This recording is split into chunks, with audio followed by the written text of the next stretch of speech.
পর জীবিত মুসলমানদের কর্তব্য হয় জানাজা সালাতের মাধ্যমে তার জন্য দোয়া চেয়ে তাকে বিদায় দেওয়া। আমাদের জন্য অবশ্য কর্তব্য হয়ে যায় আল্লাহ সুবহানাহু ওয়া তাআলার কাছে তার জন্য ক্ষমা চেয়ে তার জন্য দোয়া করে জানাজা সালাতের মাধ্যমে তাকে শেষ বিদায় জানানো। জানাজা সালাতকে কেন্দ্র করে একটি ভুল আমাদের সমাজে বেশ ভালোভাবে প্রতিষ্ঠিত হয়ে গেছে, আর তা হলো একজন মানুষের জানাজা একাধিকবার পড়া হয়ে থাকে। অনেক সময় দেখা যায় কেউ শহরে মৃত্যুবরণ করলেন, শহরে একটি জানাজা হয়, আবার গ্রামে তার লাশ নিয়ে যাওয়ার পরে সেখানে আরেকটি জানাজা হয়।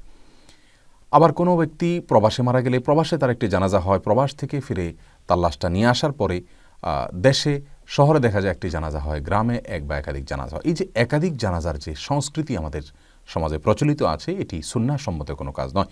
রাসূল করিম সাল্লাল্লাহু আলাইহি ওয়াসাল্লাম একাধিক জানাজাকে অ্যালাউড করেননি বা একাধিক জানাজা কখনো পড়েননি। কোনো সাহাবা ইকরাম দ্বারাও থেকেও এটি প্রমাণিত নয়। একজন মানুষের বিদায়ের মুহূর্তে জীবন থেকে চলে যাওয়ার সময়, সে সময় পর্যন্ত সুন্নাহ বিরোধী পদ্ধতিতে তাকে বিদায় জানানো, এটি রীতিমতো তার প্রতি অবিচার।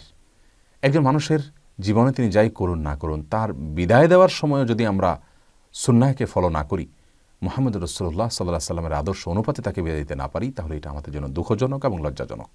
এটা তার প্রতি রীতিমতো অবিচার। বিদায় এই কালচার থেকে আমাদের বেরিয়ে আসা উচিত।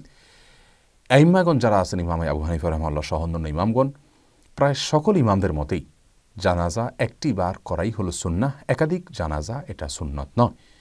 রাজনৈতিক কারণে যে একাধিক জানাজা হয়ে থাকে সেগুলো তো রাজনীতির কারণে হয়ে থাকে, তার সাথে ইসলামের কোনো সম্পর্ক নেই, গর্হিত কাজ। কিন্তু আমাদের সাধারণ মানুষের জানাজার ক্ষেত্রেও আমরা যে একাধিকবার জানাজা পড়ে থাকি, এটা করা উচিত নয়। শহরে জানাজা হলে শহরে দাফন করে ফেলবেন, গ্রামের জানাজা হলে সেখানে দাফন করে ফেলবেন, এটাই করা উচিত। আর যদি অভিভাবক, লাশের যিনি অভিভাবক, তিনি যে জানাজা সালাতে অংশগ্রহণ করতে না পারেন, কথার কথা জানাজা সালাতের সময় নির্ধারিত সময় হয়ে গেছে, সকালে জানাজা সালাত পড়বেন, কিন্তু অভিভাবক এখনও হাজির হতে পারেন অথবা তিনি অংশগ্রহণ করেননি। যেমন পিতা মারা গেছেন, তখন বাবা হলেন লাশের অভিভাবক, অথবা বাবা মারা গেলেন তাহলে সন্তান হলেন, পিতা মারা গেছেন তাহলে সন্তান হলেন লাশের অভিভাবক, অথবা সন্তান মারা গেছেন তখন তার বাবা হলেন লাশের অভিভাবক। তো এই যে অভিভাবকদের কেউ যদি জানাজা অংশগ্রহণ করতে না পারেন, তার সৌজন্যে তিনি যেতে অংশগ্রহণ করতে পারেননি, তার অধিকার আছে পুনরায় জানাজা করার, তখন দ্বিতীয় জানাজা হতে পারে তার নেতৃত্বে, সেখানে অন্যরা চাইলে শামিল হতে পারে।